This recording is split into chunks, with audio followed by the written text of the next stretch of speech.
Imagine it's 1953, West Virginia. A mother in a faded apron cracks open the day with a breakfast that costs just 11 cents, enough to fill 5 hungry bellies. Fast forward to today, $14 barely gets you a box of cereal and a splash of milk. Here's what they don't tell you. Number 17 was so reliable, the USDA pushed it during the Korean War. Number 4 used a natural fermentation so potent, food scientists still study why it outperforms modern leaveners. These 25 breakfasts survived the worst. Depression breadlines, layoffs, empty fuel tanks.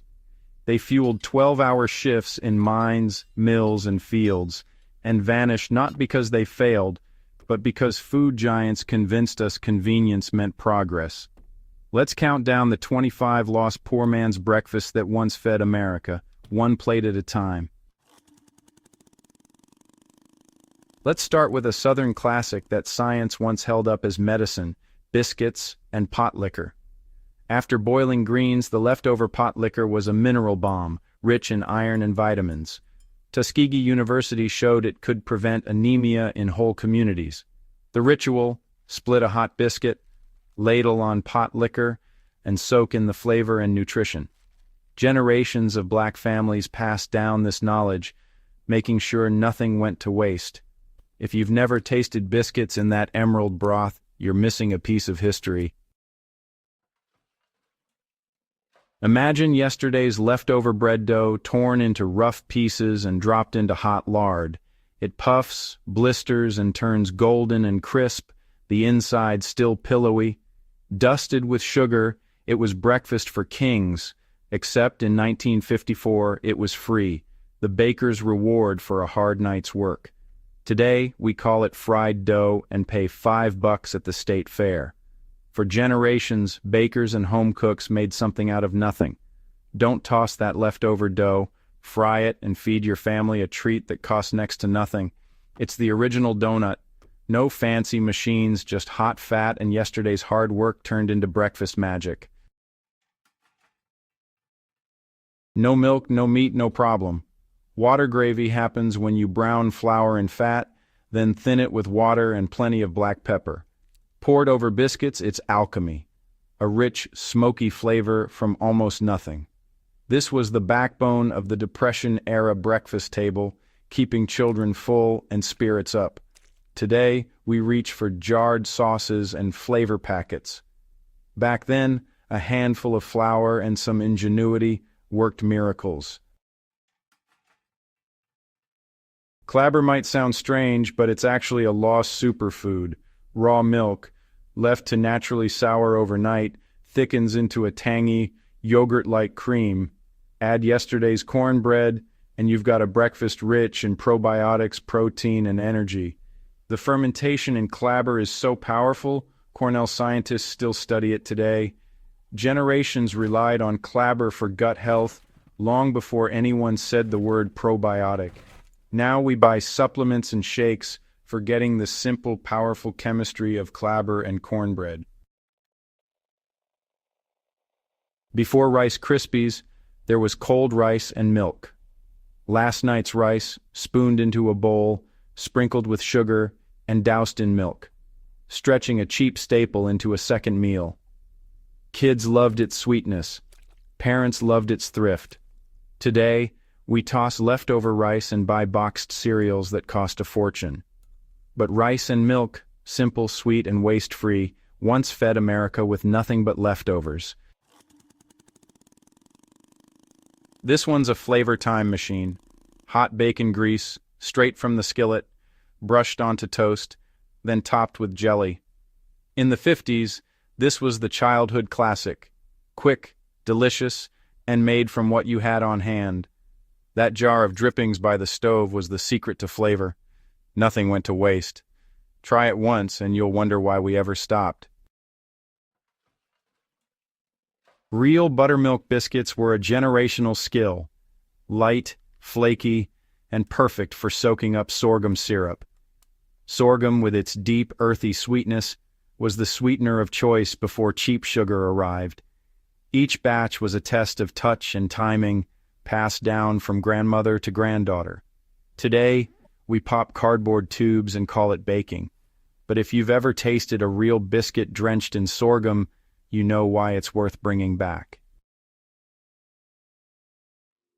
Cornmeal mush, cooked slow, chilled, then sliced and fried until golden and crisp. Top with a runny yolk egg for the ultimate contrast. Crunch plus ooze. This combo was a breakfast favorite in farm country, where leftovers became the next day's meal. Fried mush and eggs remind us, good food doesn't have to be fancy or expensive.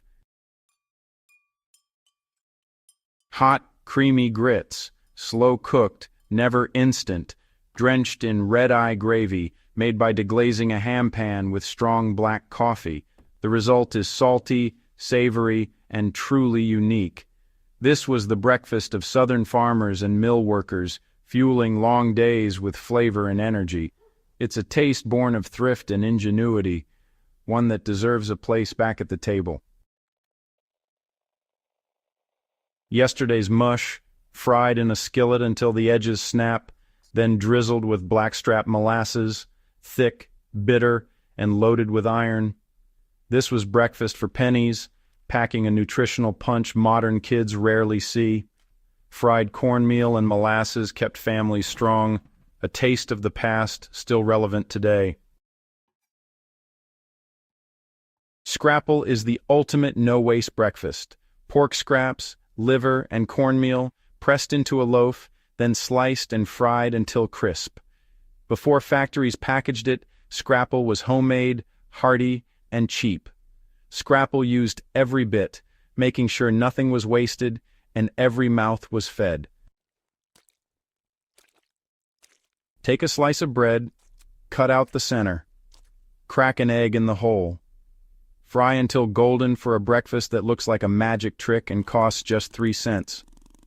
Egg in a hole is simple and fun. Proof that a little creativity makes breakfast special, even on the tightest budget. Hoe cakes are pure simplicity, just cornmeal and water, cooked in a cast iron skillet or once on the flat of a hoe over an open fire. Perfected by rural black families, hoe cakes were portable, affordable, and endlessly versatile, a tradition worth reclaiming. Coffee soup may sound odd, but it was a Midwest and Scandinavian staple. Stale bread, torn into a bowl, soaked with hot coffee, cream, and a sprinkle of sugar. Humble, filling, and ingenious, a testament to making the most of every crumb and drop. Yesterday's boiled potatoes, mashed with flour and egg, then fried crisp. Potato cakes turned scraps into something craveable. Served with butter or jam, they were the ultimate comfort food, making sure nothing in the root cellar went to waste. Johnny cakes are America's original flatbread, just cornmeal, boiling water, and lard, fried until golden. For centuries, they were a staple from New England to the Deep South, feeding soldiers, settlers, and school kids. During the Korean War, the USDA promoted flour gravy and biscuits as a go-to breakfast. Cheap, filling, and easy to mass-produce. Later, the food industry called it old-fashioned and pushed us toward cornflakes, but this was once the gold standard for energy and nutrition in America. Dried beef, torn into ribbons, simmered in white gravy and poured over toast. Creamed chipped beef was a staple for soldiers and became a family favorite. Called SOS in the military, it became comfort food in kitchens nationwide, showing how necessity is the mother of invention. Bacon fat, flour, and canned tomatoes come together in a tangy pink gravy that's pure Depression-era ingenuity. Millions relied on it when times were toughest, a humble dish truly worth reviving today. 1 egg, fried in bacon grease, slapped between slices of white bread with a sprinkle of salt, wrapped in newspaper and eaten on the way to work. For under a dime, It was the original breakfast on the go, fueling bus drivers, factory workers, and students. Before brown sugar and maple syrup, oats were made hearty with a spoonful of lard and a shake of salt. Turns out, a little fat with your carbs is a good thing. Old wisdom often gets lost in the rush for new.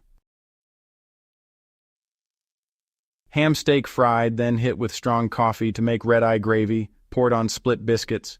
Salty, smoky, with a hint of bitterness, it fed 6 for a quarter, leaving nobody hungry.